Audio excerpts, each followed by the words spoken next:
Hey guys, welcome to a new video. This one's gonna be a little bit different. I'm gonna be running through my testimony today. So I'm gonna start from all the way in the beginning, and we're gonna run through everything that's led me up to now, basically. So for background, I didn't grow up in a Christian home. My mum grew up Catholic, but doesn't go to church,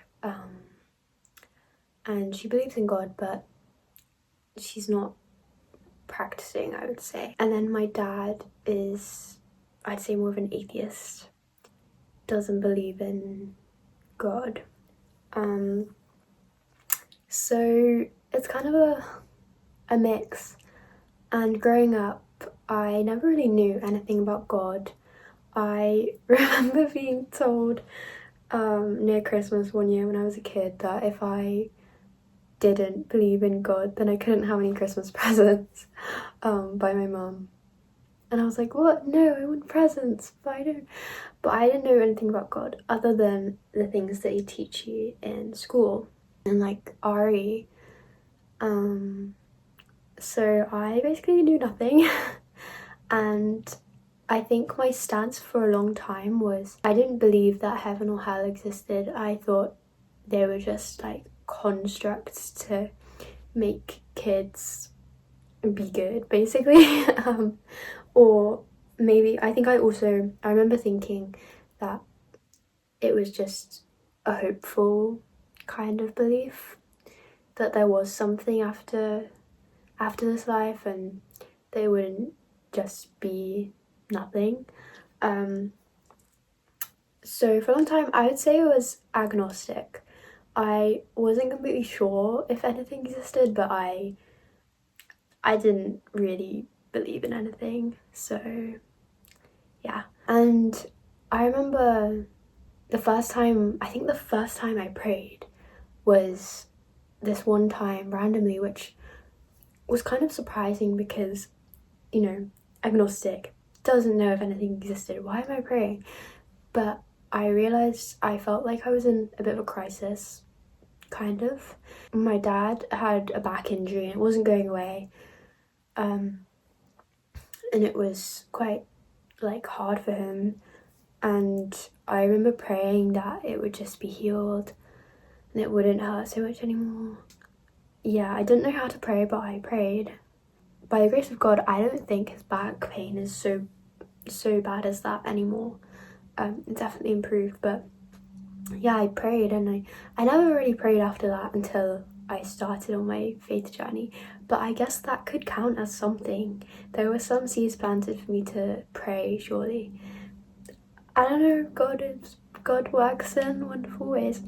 After that, my first kind of exploration of faith and, you know, all those kinds of things started in a past relationship that I had. I was dating a guy who he was brought up Catholic.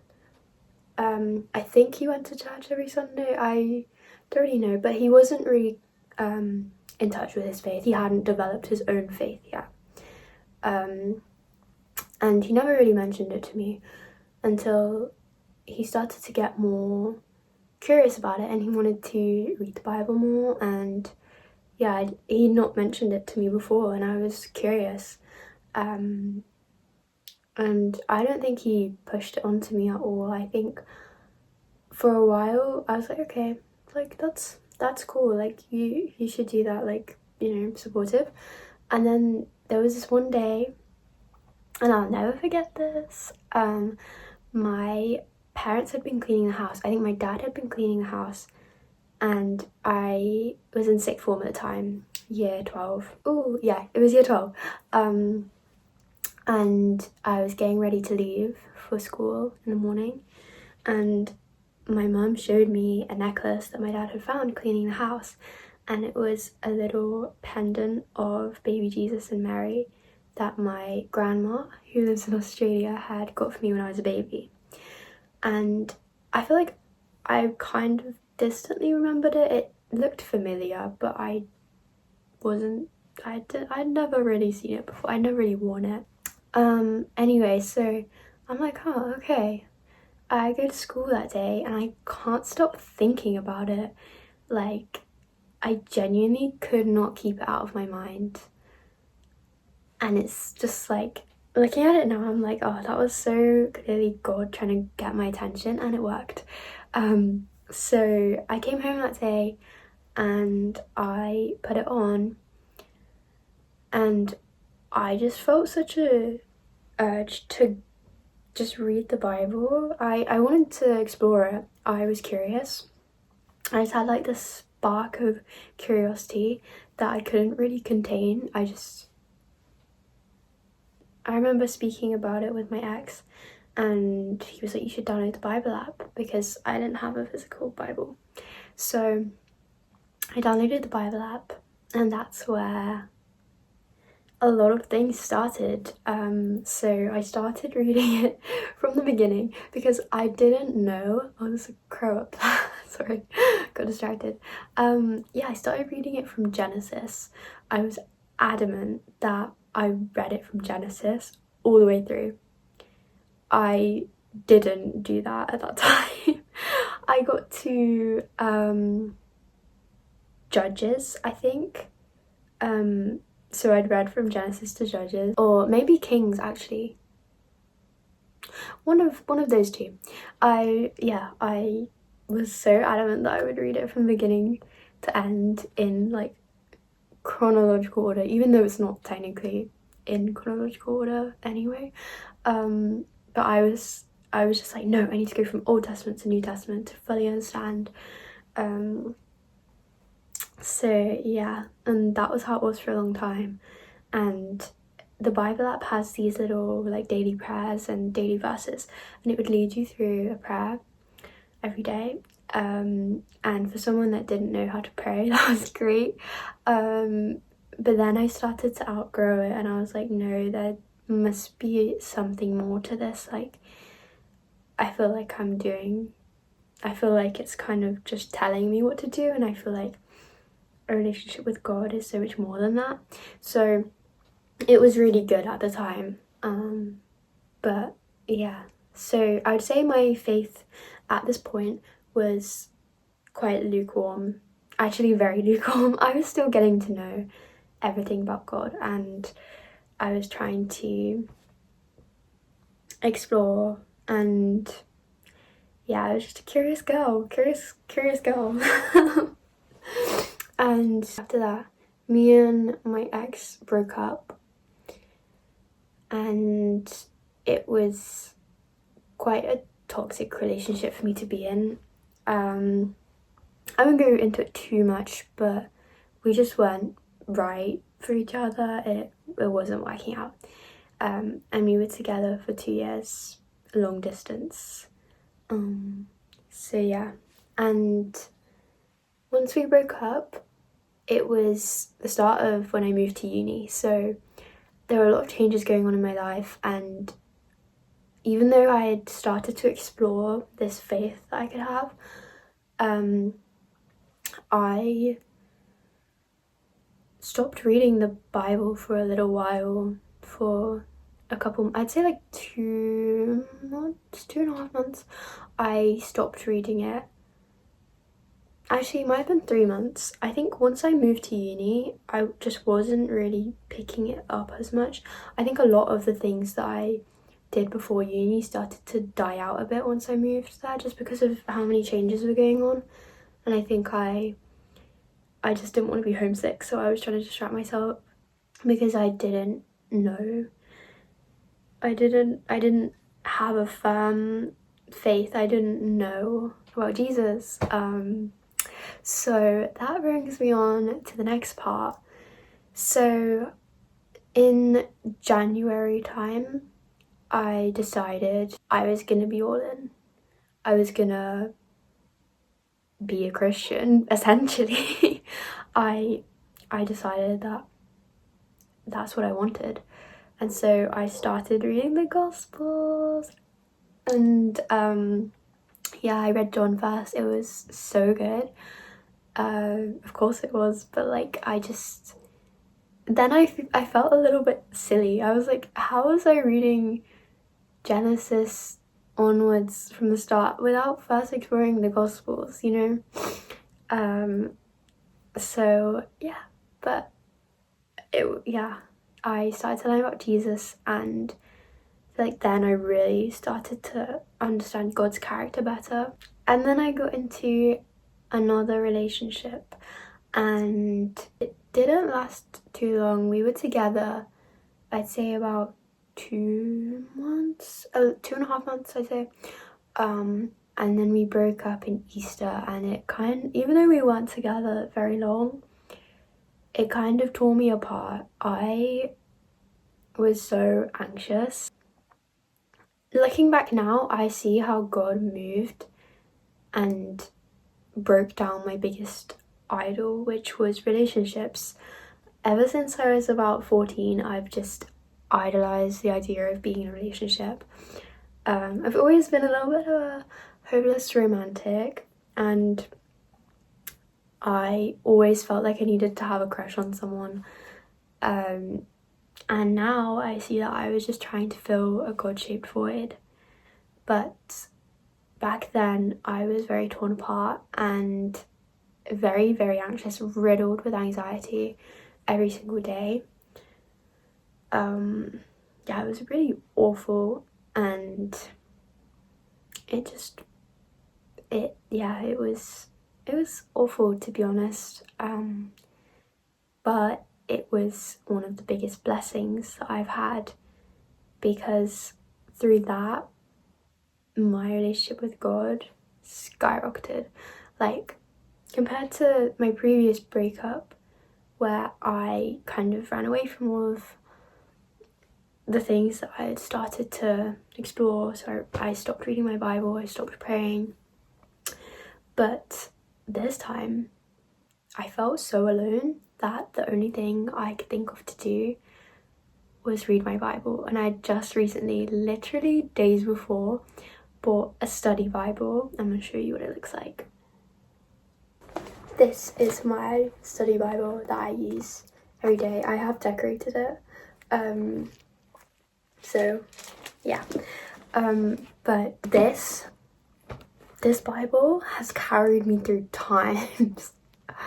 And I'm still a baby Christian, and imagine like how I'm gonna feel in like 20 years when I have all my different Bibles, or my one Bible that I've had for ages, and I'm just gonna be like, wow, there's so many moments that I've like had with God where I've just been in my Bible. And so I fell in love with annotating my Bible, because before I had a small Bible. I'll also show you that one. This is my little Bible. This one I'd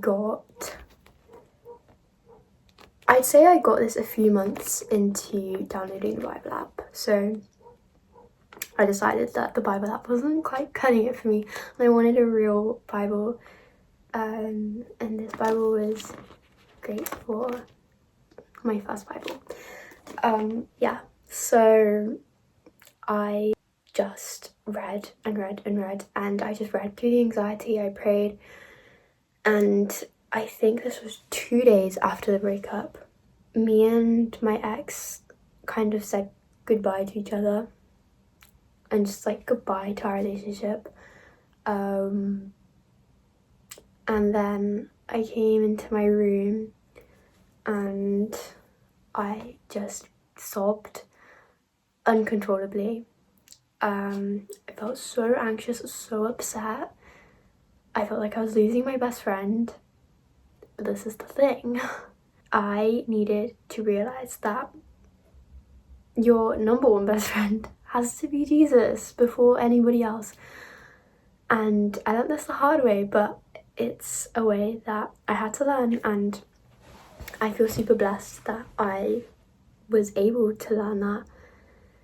And yeah, I came into my room and I was sat in my bed over there, and I just prayed and I prayed, and instantly the tears stopped and an overwhelming peace just came over me. And I was just in shock. I was like, no way, like this is like different. This is a different kind of peace. I'd felt peace before when I was praying, but this was different. It was like God was like physically telling me, you're gonna be okay. I'm here. And I just, for some reason, I felt joy.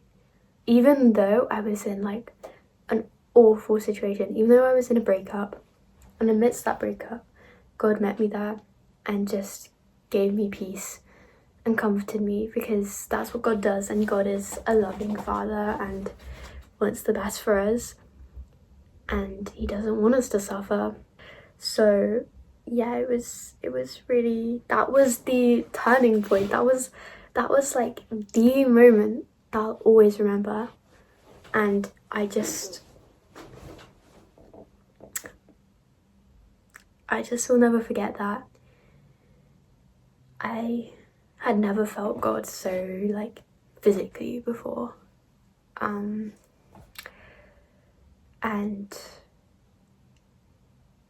I don't know if any of you guys have experienced anxiety, but like when you're feeling anxious, it feels like you can't get rid of it. Like it's riddling you. You can't, it's like an itch that you can't scratch. It's like you can't get it off of you. It's just submerging you.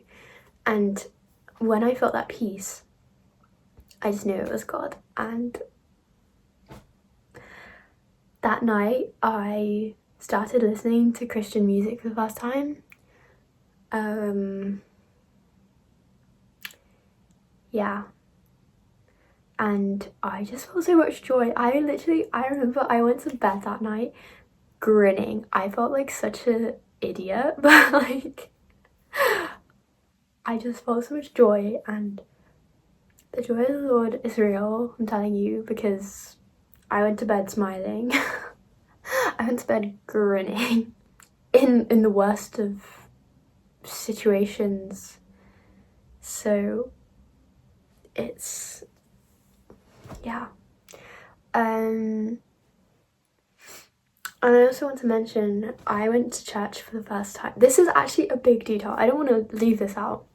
Right before the Easter break, and the Easter break is when the breakup happened, but right before Easter break, I went to church for the first time, and there's a whole story to that too, so let me tell you. Essentially, I had been wanting to go to church for a while, but I was so terrified. I would cry, I'd pray and cry to God, and I'd be like, Lord, like I just want to go to church, but I'm so scared. I don't want to go by myself. I just couldn't do it. And then at my uni, there's a Christian union, as most unis have one, I think. But I was entering my accommodation building, and in the letterbox there was a flyer for something called Dial a Donut, which is kind of like an event that my Christian union run, where you send in a question about God or Christianity, anything, and they'll deliver you a donut and answer your question, so you get free food. So I was walking past, I walked past, and then something convicted me in my head. I went back and grabbed it, and I took it and I submitted a question, and my question was about suffering. It was something along the lines of, if God is real and loves us and has all of this power, why do innocent people still suffer? And two guys came and answered my question, and I'm still very good friends with these guys, Nat and Liam, and they answered my question, and they were like, you should come to church. And I was like, okay, I'll come. So they gave me their number, and then I went, and I was so nervous. And for a while before the Easter break, it was just a sequence of me being presented opportunities to know God better and to be in community. I had to pray for strength every time because I was so nervous. But by the strength of God, I did it, and I knew that it was a blessing, essentially, because I'd been praying about this, and then suddenly I have two people who I'm still friends with today, and they invited me to church for the first time.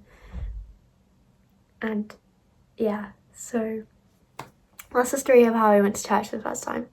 That's how my faith began, essentially. And I got baptized on the 1st of March, which was so amazing. 1st of March 2026. Never forget it. And I'm just so happy that I get to know God, and yeah, I feel completely different as a person. My whole perception of love has changed. Before, I think I used to believe that it was very transactional, that love was how you feel.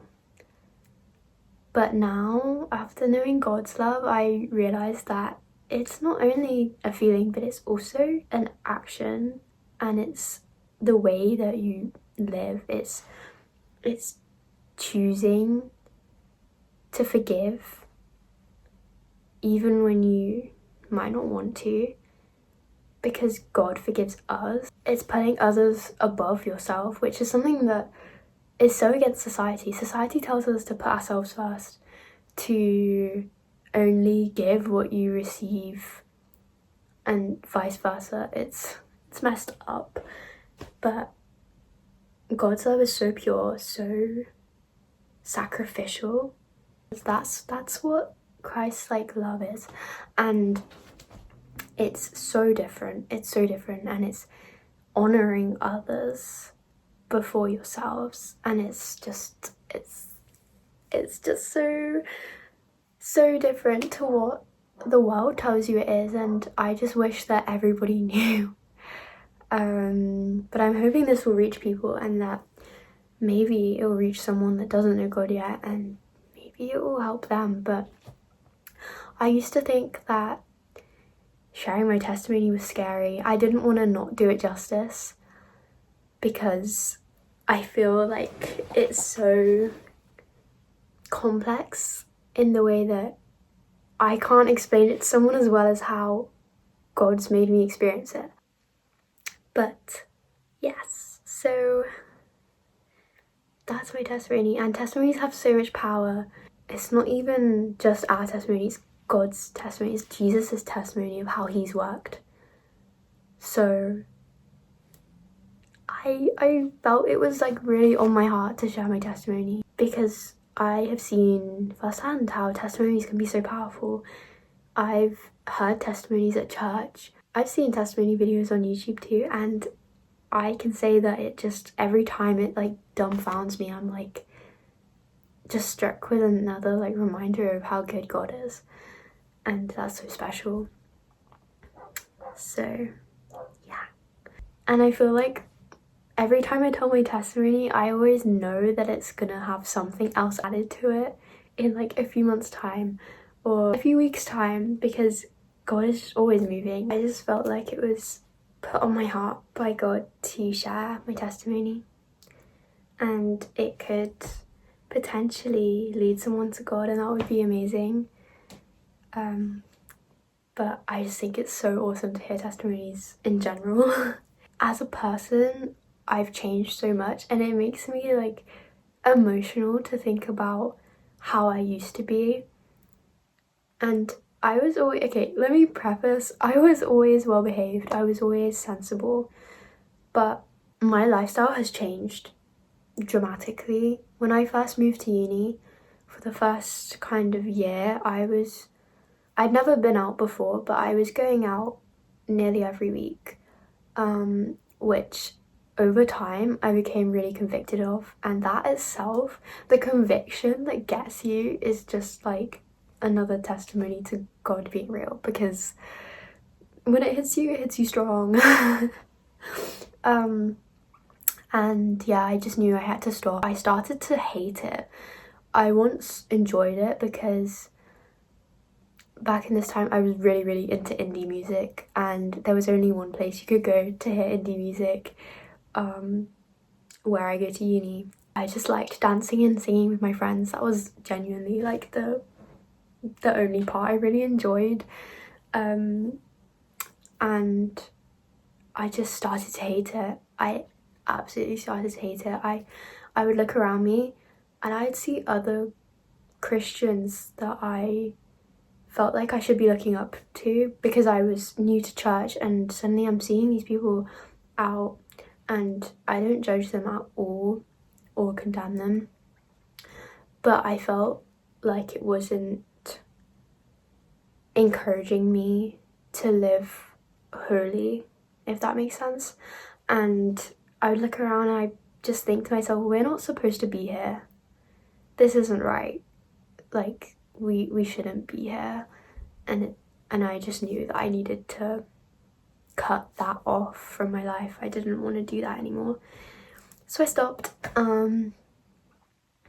And just living set apart, it's different and it's hard because I feel like there's a lot of areas of my life that have fizzled out, or friendships, and it's tough, but it's also a blessing because being set apart is a blessing. That's cool. That's really cool. That's cool as heck. So that's not such a bad thing. I didn't really swear before, but now I absolutely don't. I mean, when you read Proverbs, it convicts you of a lot of things. If you're a baby Christian, read Proverbs, just be ready. Because when I first read Proverbs, I was like, no, but I was never a crazy girl, but I just have changed a lot, and especially in my whole attitude towards life, and I live with more intentionality towards living for God and not for myself or for the world, and it's so freeing. But yeah, I've just changed so much, and it's kind of scary, but it's also like so amazing to look back and realize that even 6 months ago I was a completely different person. And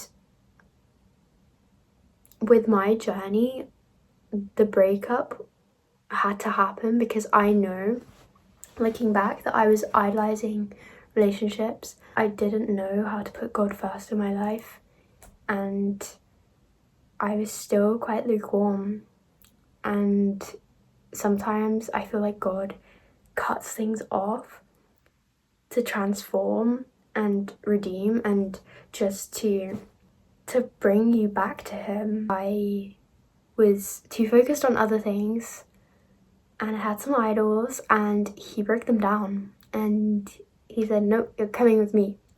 And it hurt at the time to have things cut off, but it's just been so amazing, and I wouldn't have it any other way. I would redo it all over again if I had to, because I know that is the story that God has crafted for me, and I can see the blessing in it now, and I'm so grateful.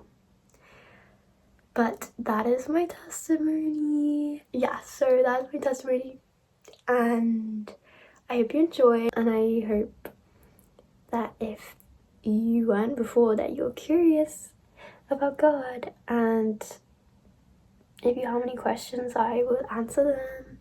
But yeah, I'm just so grateful, and it's been really nice to kind of talk about this as well, especially in the room where things happened, in terms of like my key moment with God where I was crying and then suddenly he basically wiped my tears. So yeah, and that's basically everything, but I'll see you guys next time, and thank you for joining me and listening to my testimony.